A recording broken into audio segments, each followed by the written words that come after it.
Hello दोस्तों। आज सुबह के 10 बज गए हैं। स्टोरी थोड़ी लेट, कहानी शाम को लिख पाई थी, इसलिए आज थोड़ी लेट से आप लोगों के पास पहुंचेगी। मैं आपका दोस्त और आपका मित्र अविनाश राजपूत। अरे टीचर टीचर एक स्टोरी सुनाओ ना। प्लीज टीचर एक स्टोरी सुनाओ ना। अच्छा बच्चों, ठीक है, सुनाती हूँ। आपको स्टोरी सुनने का मन है तो आपको स्टोरी सुनाती हूँ। चलिए तो बैठिए आप लोग शांति से और मैं आपको एक स्टोरी सुनाती हूँ। स्टोरी है दो सच्चे दोस्तों की। चलिए तो स्टोरी स्टार्ट करते हैं। एक शहर से दूर एक जंगल में एक चीकू नाम का गौरैया और एक चिनमिन नाम की गौरैया रहती थी। दोनों ही बहुत अच्छे मित्र थे और बहुत ही अच्छी उनमें मित्रता थी। एक साथ दोनों दाना चुगने जाते थे और एक साथ ही रहते थे। एक दिन गौरैया ने अंडे दिए और चीकू को और उन्हें अपनी खुशी का ठिकाना नहीं रहा। वह दोनों अपने बच्चों का बाहर आने का बेसब्री से इंतजार कर रहे थे कि कब मेरे बच्चे बाहर आएंगे। उस अंडे देने के बाद गौरैया बाहर नहीं जाती थी। चीकू अकेला ही दाना चुगने चला जाता था और शाम को आ जाता था। एक दिन ऐसा हुआ, चीकू चला गया दाना चुगने और दोपहर के टाइम में एक हाथी धूप से बचने के लिए, बच्चों ध्यान से सुनना, धूप से बचने के लिए वह हाथी उसी पेड़ के नीचे आकर बैठ गया और अपनी सूंड से उस पेड़ को हिलाने लगा। तो उस पेड़ से वह वाली डाली टूटकर नीचे गिर गई जिस पे चीकू और चिनमिन का घोंसला था।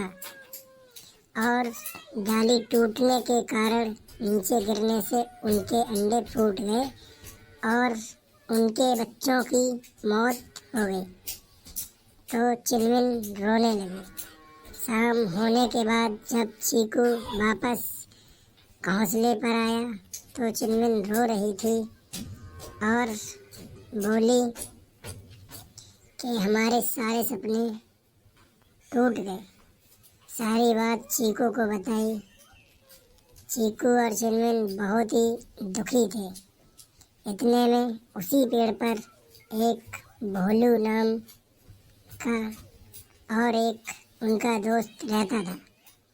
वह भी वहीं आ गया और बोला, भाई क्या हुआ है, हमें भी तो बताओ।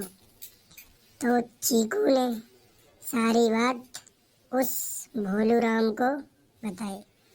भोलू राम ने सारी बात सुनकर उन्हें तसल्ली बनाई कि जो होना था वो हो गया, अब कुछ नहीं हो सकता।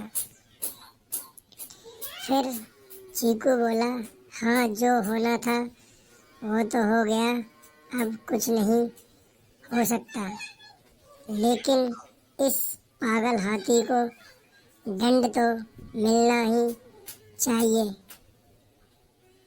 तो भोलू राम बोला, हाँ मिलना तो चाहिए, लेकिन उसने फिर ये भी सोचा कि कहाँ हम इतने छोटे छोटे पक्षी और कहाँ ये विशालकाय हाथी, हम इसे कैसे दंड देंगे।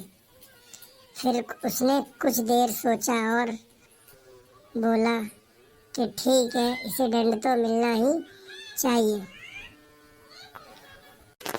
टीचर फिर क्या हुआ, आगे भी तो बताओ। क्या क्या हुआ था बताओ ना प्लीज टीचर। बताती हूँ बाबा, बताती हूँ। तो फिर आगे यह हुआ कि भोलू राम बोला कि हम अपनी बहन बीना के पास चलते हैं। वह बहुत ही बुद्धिमान है। तो चीकू और भोलू राम दोनों ही बीना के पास गए और बीना को अपनी सारी बात बताई। तो बीना यह सब सुनकर बहुत दुखी हुई और बोली कि हाँ, उस पागल हाथी को दंड तो मिलना ही चाहिए। और उसने एक उपाय सुझाया, लेकिन वह बोली कि हम कोई फैसला लेने से पहले एक बार अपने भाई मेघनाथ मेढक के पास चलते हैं। वह बहुत ही बुद्धिमान है और हमें कोई ना कोई रास्ता जरूर सुझाएगा। यह सब कहकर वो तीनों उस मेढक के पास चले गए और मेढक को अपनी सारी बात बताई। बात बताने के बाद मेढक ने उन तीनों को एक उपाय बताया और कहा कि बीना बहन, तुम दोपहर के टाइम में जाकर उसके कान में एक मधुर सी आवाज में एक गीत गाना। उसके बाद वह आनंदमय होकर अपनी आंखें बंद कर लेगा। फिर भोलू भाई, तुम जाकर उसकी आंखें फोड़ देना। वह अंधा होने के बाद इधर उधर भटकेगा और कुछ देर बाद उसे प्यास लगेगी तो वह पानी की तलाश में निकलेगा। तो मैं अपने परिवार सहित खाई की ओर जाकर टर टर की आवाज करने लगूंगा और वह समझेगा यहाँ कहीं पास में तालाब है और वह अंधा होने के कारण देख नहीं पाएगा और उस खाई में गिर जाएगा। तो उन सब ने ऐसा ही किया और वह पागल हाथी अंधा होने के बाद पानी की तलाश में गया और उस खाई में गिरकर मर गया। अब वो चारों खुशी खुशी उसी पेड़ पर रहते हैं। तो मेरे प्यारे बच्चों, आपको इस कहानी से क्या समझ में आता है कि दोस्ती बहुत ही अच्छी और मजबूत रिश्ता है। हम चाहे तो मिलकर कुछ भी कर सकते हैं अगर दोस्ती सच्ची हो तो। आप कृपया स्टोरी पूरी देखिएगा, बीच में ना छोड़ें। और अगर कहानी आपको पसंद आए तो कहानी को आगे देखने के लिए हमारे चैनल को लाइक करें, सब्सक्राइब करें एंड फॉलो करें।